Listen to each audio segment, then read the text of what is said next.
Teman-teman, berjumpa kembali dengan saya. Kali ini kita akan membahas faktor penyebab busuk batang pada tanaman cabai ya teman-teman. Oke, simak terus videonya sampai selesai bagaimana penjelasan saya bagi penanganan daripada busuk batang ya teman-teman. Nah, faktor utama busuk batang ya teman-teman, jadi adalah kelebihan unsur N, artinya nitrogen yang teman-teman berikan itu terlalu banyak sehingga untuk tanaman cabai yang kita miliki terjadi busuk batang ya teman-teman. Karena biasanya kulit dahan atau kulit pohon cabai tersebut menjadi tipis karena terlalu banyak menyerap nitrogen sehingga tanaman cabai tersebut menjadi busuk batang atau busuk ranting ya teman-teman. Nah, oleh karenanya maka teman-teman, di saat musim hujan seperti ini, hentikan dulu atau kurangi pemberian unsur N pada tanaman cabai yang teman-teman miliki ya, agar nantinya teman-teman terhindar dari busuk batang tanaman cabai yang teman-teman miliki. Oleh karenanya maka, sebagaimana yang telah saya jelaskan pada video sebelumnya, ketika musim hujan, air hujan itu banyak mengandung nitrogen, sehingga secara alamiah ketika turun hujan maka nitrogen tersebut terpenuhi untuk tanaman cabai yang kita miliki ya teman-teman. Sehingga tidak memberikan nitrogen pun maka tanaman cabai akan tetap tercukupi nitrogennya disebabkan oleh air hujan yang turun ya teman-teman. Jadi bagi teman-teman yang bertanya katanya, Bang, bagaimana agar tanaman cabai terhindar dari busuk batang atau busuk ranting? Itu ya teman-teman. Karena sebagaimana yang telah saya jelaskan pada video sebelumnya, kelebihan unsur N pada tanaman cabai itu menyebabkan selain daripada kerontokan bunga dan buah, dan jika terlalu banyak menggunakan unsur N pada tanaman cabai, itulah yang mengakibatkan daripada tanaman cabai tersebut menjadi busuk batang dan busuk ranting ya teman-teman. Sebagaimana yang teman-teman simak, populasi 2200 pohon punya saya kaliber, alhamdulillah ini tidak ada yang mengalami busuk batang ya teman-teman. Karena memang pemupukan yang saya lakukan tidak menggunakan nitrogen terlebih dahulu ketika musim hujan ya teman-teman. Dan kemudian kita ke harga ya teman-teman. Harga untuk saat ini lumayan bagus untuk kaliber atau ori seperti ini. Ini harganya sekitar Rp45.000 per kilogram. Ini pemetikan kedua ya teman-teman. Akan kita lakukan pemetikan kedua. Dan kemudian ketika musim hujan seperti ini ya teman-teman, jadi hindari jangan sampai ada genangan air di bedengan.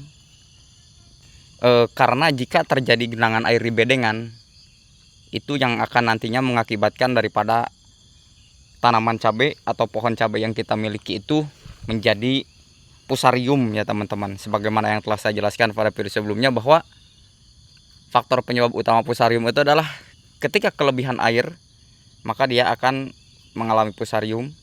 Ketika terjadi kekurangan air pun itu akan terjadi layu fusarium ya teman-teman. Itu adalah salah satu faktor penyebab di mana fusarium itu terjadi pada tanaman cabai kita ya teman-teman.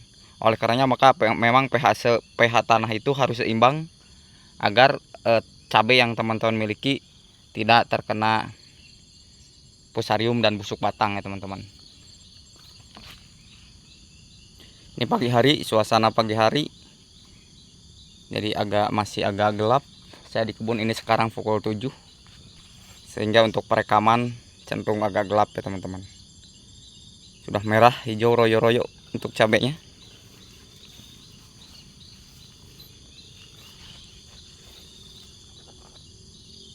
Ya, kalau memang jenis kaliber itu memang seperti ini ya teman-teman. Jadi buahnya itu dia adanya di bawah. Ini untuk buah pertama ya teman-teman. Insya Allah hari Minggu kita melakukan proses pemanenan. Jadi usia cabai ini adalah sekarang genap sekali 110 hari ya teman-teman. 110 hari. Ini memang telat melakukan pemanenan dikarenakan kemarin itu saya mengalami kekeringan ya teman-teman selama 1 bulan pas penanaman awal.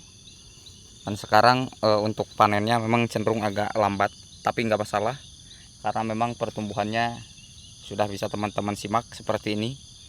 Yang dulunya memang sangat mengkhawatirkan atau cenderung kerdil kecil karena memang kemarau musim nggak tercukupi airnya. Tapi sekarang untuk cabenya saya teman-teman saksikan sendiri ya, bagus ya teman-teman.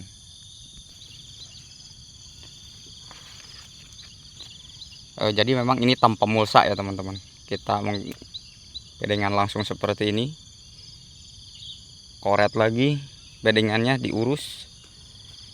Memang kalau tanpa mulsa ya teman-teman, untuk melakukan proses perawatan itu cenderung perawatan akar pohon gampang ya teman-teman. Dan memang untuk bedengan ini pik semuanya bagus, tidak ada yang mengalami fusarium atau busuk. Nah, bisa teman-teman simak setiap bedengan dengan cara yang saya lakukan aman ya. Terima kasih pada teman-teman yang sudah setia mengikuti channel saya, mengikuti tata cara saya dalam berbudidaya tanaman, baik tanaman cabai rawit putih seperti ini ataupun cabai rawit hijau. Karena sekali lagi saya tekankan, real murni ini adalah berdasarkan pengalaman sendiri dalam proses budidaya tanaman cabai ataupun terong ya teman-teman.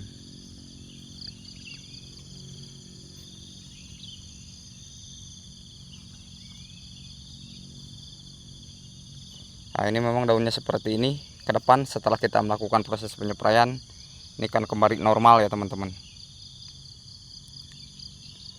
Oke, terima kasih telah menyimak video saya dalam proses faktor penyebab utama daripada busuk batang dan busuk ranting ya teman-teman. Terima kasih. Semoga bermanfaat. Kurang lebihnya mohon maaf. Jika ada pertanyaan seperti biasa, silahkan di kolom komentar bagaimana tanaman teman-teman.